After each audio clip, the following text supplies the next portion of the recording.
अस्सलाम वालेकुम and hello everyone, welcome back to the channel. We hope आप सब ठीक ठाक होंगे, खैरियत से होंगे। आज इस वीडियो पे हम रिएक्ट करने जा रहे हैं, उसका टाइटल है जी Dhaka to Debota Khum, a must visit destination in बंदरबान।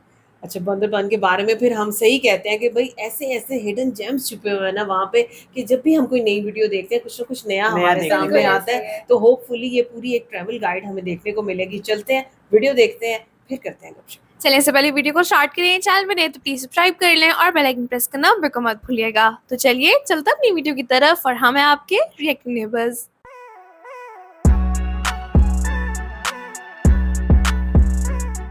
चलें जी, वीडियो को स्टार्ट करते हैं। 3 2 1 एंड गो।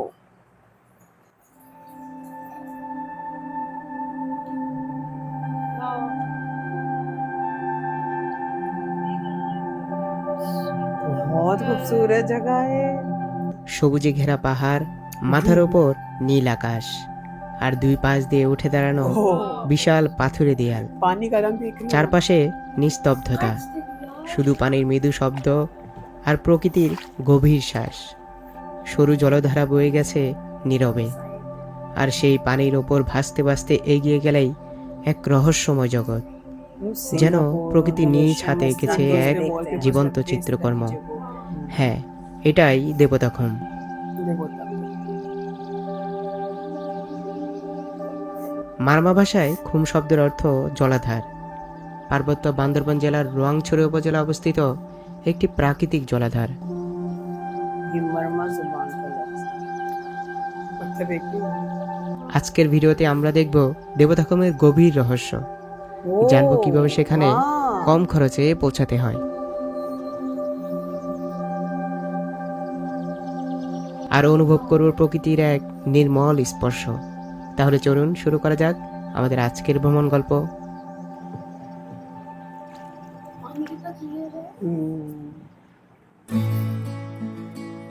14 ফেব্রুয়ারি 2026। আমাদের এবারে যাত্রা শুরু হতে যাচ্ছে ব্যস্ততম শহর ঢাকার সায়দাবাদ বাস স্ট্যান্ড থেকে। এই যাত্রায় আমি বেছে নিয়েছি হানিফ এন্টারপ্রাইজের একটি নন এসি বাস, যার ভাড়া বান্দরবান পর্যন্ত 870 টাকা। রাত 10:30 আমাদের বাস যাত্রা শুরু করলো। গন্তব্য বান্দরবান সদর। ঢাকা থেকে বান্দরবানের দূরত্ব প্রায় 325 কিলোমিটার। এই পথ পাড়ি দিতে সময় লাগে আনুমানিক 7 থেকে 8 ঘন্টা। রাত 1টা নাগাদ আমাদের বাস এসে যাত্রা বিরতি দেয় হোটেল নূরজাহানে। এখানে যাত্রা বিরতি 20 মিনিট। সব সময়ের মতোই বলা বাহুল্য, এই হাইওয়ে রেস্টুরেন্টগুলোর খাবারের দাম অনেক চওড়া থাকে। 20 মিনিটের যাত্রা বিরতি শেষে আবারও বাসে উঠে পড়লাম। আমাদের বাস আবারও চলতে শুরু করলো তার আপন গতিতে। ভোর 6টা নাগাদ আমাদের বাস এসে পৌঁছায় বান্দরবান। বাস থেকে নেমেই বান্দরবান ট্রাফিক মোড়ের কাছেই একটি রেস্টুরেন্টে সকালের নাস্তা পর্ব শেষ করি। अच्छा, ये बड़े कम देखने को मिलते हैं, है ना? ज्यादा चावल खाते हैं। वाह, আসসালামু আলাইকুম দর্শক বন্ধুরা, ভালোবাসার বান্দরবান থেকে আপনাদের সবাইকে স্বাগতম। আজ 15 ফেব্রুয়ারি 2026। আছি বান্দরবনে। আসলে এই যে সিজনটা, এটা আসলে বান্দরবন পাহাড়ের জন্য না আমি মনে করি। তবে হ্যাঁ, বান্দরবনকে বলা হয় খুমের রাজ্য। দেবতাখুম, নাফাখুম, সাতভাইখুম, বেলাখুম, এই জায়গাগুলো হচ্ছে এই সিজনের বেস্ট সময় আমি মনে করি। তো আশা করছি আজকে দেবতাখুমে ভালো কিছু দৃশ্য আমরা দেখতে পারবো এবং আপনাদেরকেও সাথে নিয়ে আমরা দেখবো ইনশাল্লাহ। আমার পিছনেই হচ্ছে দনেশ চত্বর, আর ঠিক পিছনেই হচ্ছে মালিক সমিতির যে জিপ কাউন্টার, জিপ চাঁদের গাড়ি। তো আমরা চলেন আমরা ভাড়া তালিকা দেখি। আর যেহেতু আমরা সংখ্যায় 3 জন, আমরা চেষ্টা করবো যে একটা সিএনজি আমরা রিজার্ভ করে এখান থেকে আমরা কচ্ছপতলি যাব। এখান থেকে এই যে এখানে ভাড়ার লিস্ট কিন্তু দেওয়া আছে, মাইক্রোবাস, জিপ ও পিক আপ মালিক সমবায় সমিতি কচ্ছপতলি। আমরা যাব হচ্ছে রংছড়ি, কচ্ছপতলি, দেবতাখুম। মূলত ধনেশ্বর থেকেই বান্দরবানের বিভিন্ন পর্যটন স্পটে যাওয়ার জন্য মালিক সমিতির বেঁধে দেওয়া জিপ ও চাঁদের গাড়ির ভাড়া তালিকা দেখতে পেলাম। সংখ্যায় বেশি লোক হলে চাইলে জিপ ও চাঁদের গাড়িতে করেও কচ্ছপতলি যেতে পারেন। ভাড়ার বিষয় জানতে যাচ্ছেন? তাও জানিয়ে দিচ্ছি। আমাদের চাঁদের গাড়ির ভাড়া হচ্ছে দেবতাখুম পর্যন্ত, কচ্ছপতলি বাজার পর্যন্ত হচ্ছে 4500 টাকা, যেটা 13 জনের সিট ক্যাপাসিটির গাড়ি। তারপর আর একটু ভিতর যদি দিয়ে আসলে, এখন তো নতুন রাস্তা করছে, ওখানে দিয়ে আসলে 1000 টাকা বাড়বে, মানে নিয়ে আসবে ওইখান থেকে আবার বান্দরবন নিয়ে আসবে, তাহলে টোটাল হচ্ছে 5500 টাকা। আর আমাদের হচ্ছে ডবল কেবিন আছে, 6 সিটের গাড়ি, ওটা হচ্ছে যে কচ্ছপতলি বাজার জন্য 4000, ভিতরে দিয়ে আসলে 4500 টাকা। বন্ধুরা, আমরা ধনেশ চত্বর থেকে এখন চলে আসছি ট্রাফিক মোড়ে। আর এই ট্রাফিক মোড় থেকে কিন্তু আমার পিছনে দেখতে পাচ্ছেন সিএনজিগুলো, এইগুলো কিন্তু আসলে রোয়াংছড়ি কচ্ছপতলি কিন্তু আপনারা রিজার্ভ করে যেতে পারবেন। আমরা একটা সিএনজি ভাড়া করে নিয়েছি কচ্ছপতলি যাওয়ার জন্য। এখান থেকে আমাদের আসা যাওয়ার ভাড়া হচ্ছে যে দেবতা কুমার আমরা কচ্ছপতলি পর্যন্ত যাই, কচ্ছপতলি পর্যন্ত আসা যাওয়া হচ্ছে রেট ভাড়া হচ্ছে 2500 টাকা, যদিও আমরা ডাউন সিজনে 200-100 টাকা এদিক সেদিক করে যাওয়া যায়। 2500 में इनको দর্শক বন্ধুরা, আমরা বান্দরবন থেকে রওনা দিয়ে দিলাম কচ্ছপতলির উদ্দেশ্যে। যেতে সময় লাগবে 45 থেকে 1 ঘন্টার মতো। আর এই রাস্তাটায় দেখতেছি কিছু কিছু জায়গায় নির্মাণ কাজ চলছে, তো এই জন্য কিছু কিছু জায়গায় একটু ভাঙাচোর আছে, তবে মোটামুটি রাস্তা ভালোই।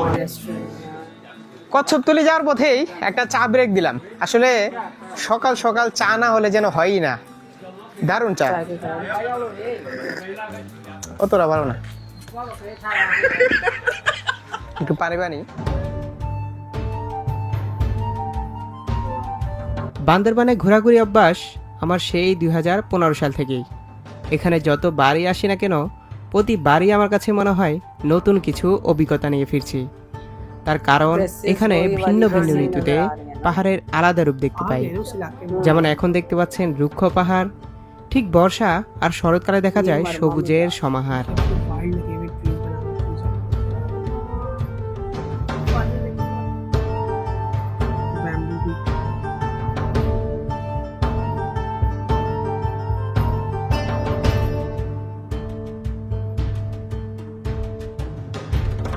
প্রায় 1 ঘন্টা সময় লাগলো কচ্ছপতলি আসতে।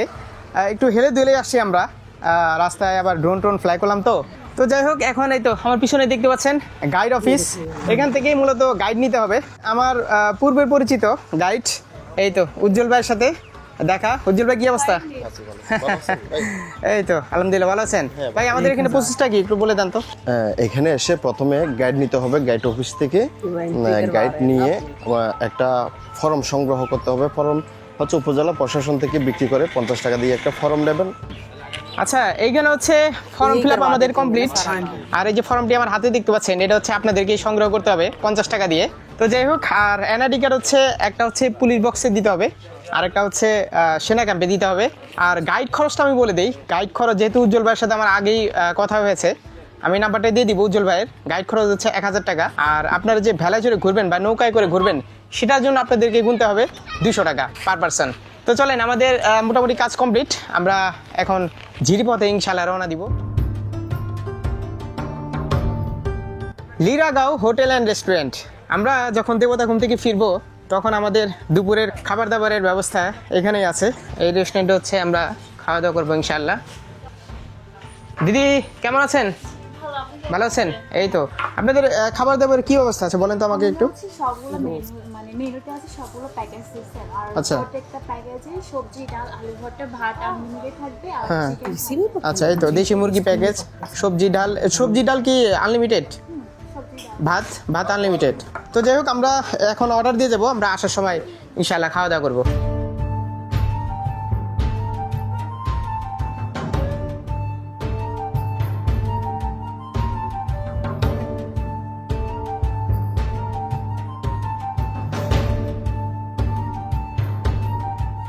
আল্লাহর নাম নিয়ে আমরা ট্রেকিং শুরু করলাম।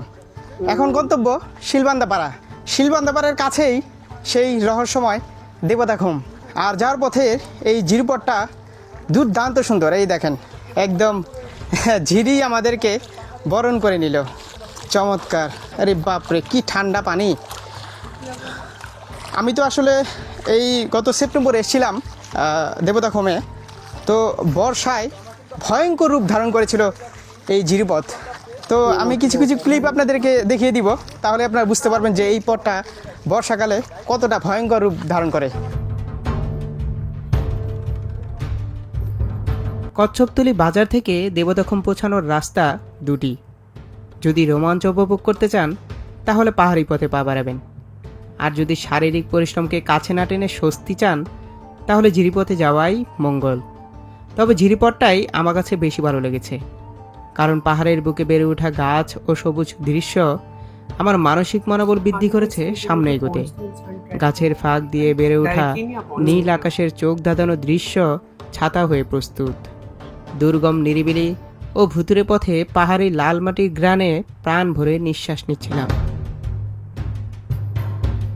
कभी पत्थरों में उतर रहे हैं, कभी ऑफ ट्रैक जा रहे हैं, कभी প্রায় तो जंगल से 25-30 মিনিট হাঁটার পর আমরা এই চমৎকার একটা সুন্দর জায়গায় আসলাম, সামনেই শিলবান্দা পাড়া। আপনারা কিন্তু এই শীতের সময় শুধু এই ট্রেকিং পথটা দিয়ে আসতে পারবেন। ভাই চমৎকার একটা রোড, মানে কি বলবো, আমি তো আপনাদেরকে বললাম যে 25 সেপ্টেম্বর আমি এসেছিলাম, তো পাহাড়ি পথ দিয়ে এসেছিলাম, তো ভরা বর্ষায় একেবারে মানে এই ঝিরিপথ ভয়ঙ্কর রূপ হয়েছিল, একেবারে ফ্লাশ ফিল হয়েছিল। তো আর এই ঝিরিপথটা আমরা যখন শিলবান্দা পার হয়ে আসার সময় আমরা চাচ্ছিলাম না যে আর হাঁটি, সন্ধ্যা হয়ে গেছিলো। তো একদম শিলবান্দা পাড়া থেকে কচ্ছপতলি পর্যন্ত জাস্ট আমরা একটা বোটে উঠলাম, 10 মিনিট লাগলো, মানে স্রোতে আমাদেরকে একদম কচ্ছপতলি নিয়ে গেল। তাহলে বুঝেন কী বলেন, আমি ছোটো ছোটো ক্লিপগুলো আপনার দিয়ে দিচ্ছি, তাহলে বুঝতে পারবেন। তো যাই হোক, সামনে শিলবান্দা পাড়া, চলেন। डायरेक्शन कैसे देते हैं? उसको अच्छा उसको लेफ्ट साइड पीछे से এই তো শিলবান্দা পাড়ায় চলে আসলাম। খুব সুন্দর একটা পাড়া। আমি যদিও আগে আসছিলাম, আসলে শরৎকাল বর্ষাকালে আসলে পাহাড়ের সৌন্দর্যটা একটু অন্যরকমই থাকে, একেবারে সবুজ থাকে, তখন দেখতেও খুব সুন্দর লাগে। वो देखिए मेडू जैसा দেবতাখুম যাওয়ার পথে এক নৈসর্গিক গ্রাম শিলবান্দাপাড়া। পাড়াটিতে মারমা সম্প্রদায়ের 20 থেকে 25 পরিবারের বসবাস। পাড়ার খুব কাছেই আছে শিলবান্দা ঝর্ণা। ঝর্ণাটিতে যদিও এখন পানি নেই, তবে বর্ষায় এই ঝর্ণার সৌন্দর্যে যে কেউ মুগ্ধ হবে।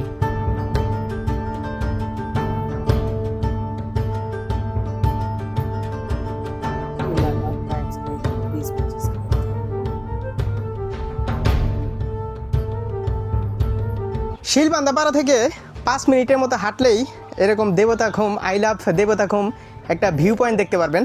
আর এখানে হচ্ছে আপনাদেরকে দেবতাখুমে যাওয়ার জন্য নৌকা বা ভেলার কথা বলেছিলাম, এখান থেকে আপনাদেরকে ভাড়া করে নিতে হবে, পার পারসন 200 টাকা করে, লাইফ জ্যাকেট এবং হচ্ছে ভেলা অথবা নৌকা যেটাই নেন। তো ওকে চলেন।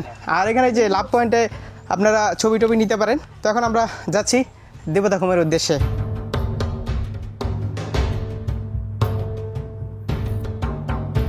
बड़ा कितना गोल बस आके वो रुक गया ना, वो पानी की कटाव বর্ষার সময় এই যে ঝিরিগুলো দেখতে পাচ্ছেন, এগুলো কিন্তু নৌকা দিয়ে পার হতে হয়। কি বলেন উজ্জ্বল ভাই? তখন কি আর হেঁটে পার হওয়া যাবে? না, হেঁটে পারো।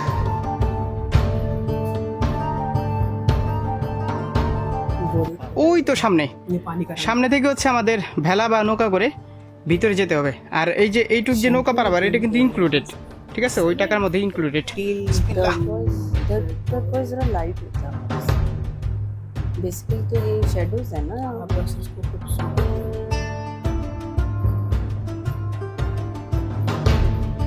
বান্দরবন থেকে আপনাদের শুরুতেই বলেছিলাম আজকে হচ্ছে 15ই ফেব্রুয়ারি, তার মানে হচ্ছে নির্বাচনের একদিন পরেই আমরা এসেছি। তো এর জন্য আসলে দেবতাখুমে একেবারেই দেখেন মানুষ নাই। আমাদের কপালটা একটু বেশি ভালো আমার মনে হয়। আজকে সিরিয়াল নাই, এই কারণে এত আইসা একেবারে সিরিয়ালও ধরা লাগে নাই। এই তো এখনই আমরা ভেলায় ভাসবো ইনশাল্লাহ। আর এখানে দেখতে পাচ্ছি কিছু দোকান গড়ে উঠেছে। বর্ষার সময় কিন্তু এই দোকানগুলো থাকে না। আর কি পরিমাণ যে স্রোত থাকে ভাই বর্ষার সময়। बैक उसको छोटे मोटे फोल्ड करके भी अच्छा है।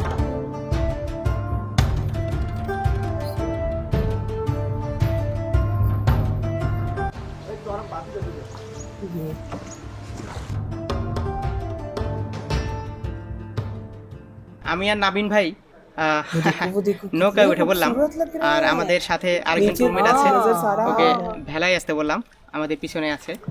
তো আমি আর বেশি কথা বলবো না, মাইকটাও বন্ধ করে দিছি। আমি চাই না আপনারা আমার কথা শুনেন, আমি চাই আপনারা প্রকৃতির কথা শুনেন। একেবারে নীরব নিস্তব্ধ পানি, স্বচ্ছ নীল। এই নীল পানি দেখার জন্যই আবার দেবতাখুমে আসা। ये सारी खूबसूरती इस पानी की ऐसे आई है, पत्थरों में भी और जमीन पे।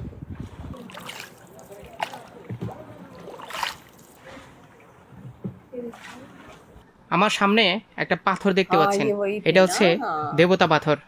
এই যে এই মাঝখানে যে খালি টুক জায়গা দেখতে পাচ্ছেন আপনারা, এখানে কিন্তু নামা নিষেধ, সম্পূর্ণ পবিত্র একটা স্থান। তো আপনারা চেষ্টা করবেন কোনো রকম অশালীন কাজ থেকে বিরত থাকার। বিশাল দুটি পাহাড়ের মাছ দিয়েই চলে গেছে পথ। প্রায় 400 থেকে 600 মিটার দীর্ঘ ও 50 থেকে 70 ফিট গভীর স্বচ্ছ পানির জলধারা, যা ভেলাই করে পাড়ি দিতে হয়। কোনো কোলাহল নেই, নেই কোনো নেটওয়ার্ক। চারিদিকে নিস্তব্ধ শুনশান নীরবতা, যেন এক ভুতুরে পরিবেশ। সাথে ফোঁটা ফোঁটা পানির শব্দে আরও ভুতুরে মনে হচ্ছিল পরিবেশটা। ये देखो ये इसमें से सारा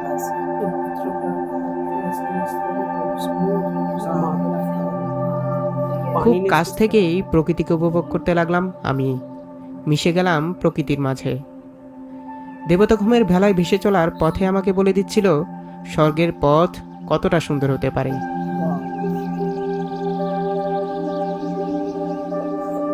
कहीं पे पानी का लेवल कम है,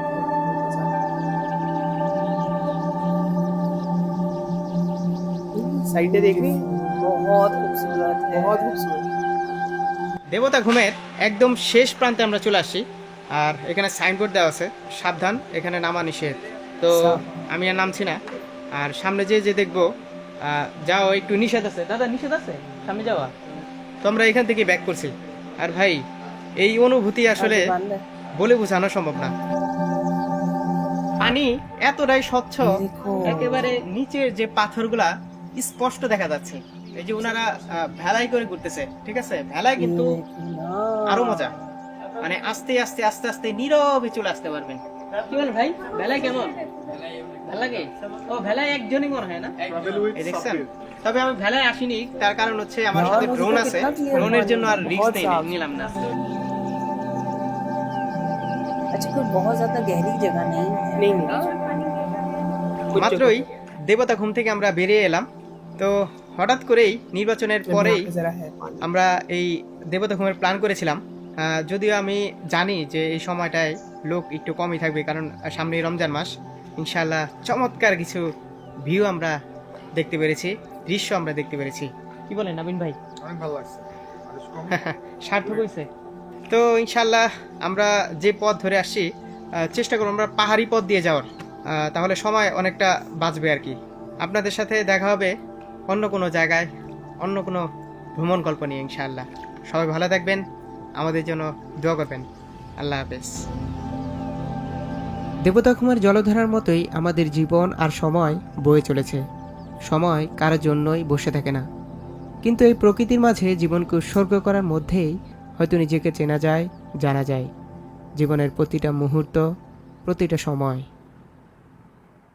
माशाल्लाह बहुत खूबसूरत वीडियो थी। और जब हमने वीडियो स्टार्ट की थी ना, तो एक बात की थी कि भाई बंदरबन इस तरह की जगह है जहाँ पे बहुत से हिडन जेम्स हैं, और यकीन माने हमें बिल्कुल अंदाज़ा नहीं था कि हम आगे क्या देखने वाले हैं। मतलब इस तरह की कोई लोकेशन अभी तक हमने बिल्कुल नहीं आप देखें कि जगह तो खूबसूरत थी, लेकिन जो उसका रास्ता था वो बड़ा प्यारा था। बहुत अच्छा। बीच में मार्केट से गुजरे, ट्रैक किया, रिवर के साथ साथ चले, लोकेशन पे जब पहुंचे वो तो नेक्स्ट लेवल खूबसूरती थी, बिल्कुल, लेकिन सफर भी बड़ा बहुत प्यारा था। ज्यादा और खूबसूरत। आप ये चीज देखें कि ऐसी जगह देखे ना, मेरे जहन में ख्याल आता है कि अगर इंसान ने सेल्फ फीलिंग करनी है, मेडिटेट करना है, तो हाँ। ऐसी जगहों पे ना सॉलिट्यूड में उसको अकेले यार रहना ये चाहिए। वो जगह होती है ज़ारा जहाँ पे इंसान ना हर तरह की भीड़ भाड़ से दूर, हर हाँ। चीज की परेशानी को छोड़ के ना अपने आप को रिलैक्स होने टाइम के लिए देता आया है। है। बिल्कुल। और वाकई ये बहुत ज्यादा खूबसूरत जगह है। मतलब आप ये देखो कि जो स्पॉट्स बीच में बने हुए थे जहाँ पे बहुत पत्थर हमें नजर हाँ जी, आए, हाँ जी, जहाँ हाँ से ये उन्होंने ट्रैवल आगे करना शुरू किया, वो जगह बहुत ज्यादा आप सारे खूबसूरत उस थी। एरिया को देखिए, आप देखें जो कैनियन है वो बहुत खूबसूरत है। बिल्कुल। उस पर जिस तरह पानी के वजह से बने हुए आपको कर्व्स, इरोजन नजर आते हैं, वो अलग चीज है। जो पानी का रंग है और उसकी क्लैरिटी है वो बहुत खूबसूरत बहुत है। बिल्कुल ऐसा ही खूबसूरत है। है। अच्छा, लेकिन हमने एक चीज ये भी देखी कि भाई इस ट्रिप पे आने के लिए आपको बजट अच्छा खासा लेके चाहिए। ट्रैवल करना पड़ेगा, क्योंकि यहाँ पैसे ज्यादा लग रहे थे। बिल्कुल। आप ये देखो कि सीएनजी ने अगर 2500 टका लिया यहाँ पे, तो जीप जीप के डेफिनेटली ज्यादा ज्यादा जीप के रहेगी। ज्यादा और फिर एंट्री फीस थी, बहुत सी जगहों के ऊपर उनको पे करना पड़ा। और वो लेकिन गाइड के बगैर आप ऐसे एरिया में आ ही आ नहीं सकते। सकते। बिल्कुल इसी तरह से बहरहाल जी जगह बहुत ज्यादा खूबसूरत थी। अगर आपने यहाँ पे ट्रैवल किया तो अपना एक्सपीरियंस हमारे साथ जरूर शेयर कीजिएगा, हमें जान के अच्छा लगेगा। वीडियो कैसी लगी, हमारा रिएक्शन कैसा लगा, हमें जरूर बताना। अगर अच्छा लगा हो तो वीडियो को लाइक और चैनल को सब्सक्राइब करना बिल्कुल मत भूलिएगा। मिलते हैं आपसे अगली वीडियो में, अपना बहुत ख्याल रखिएगा।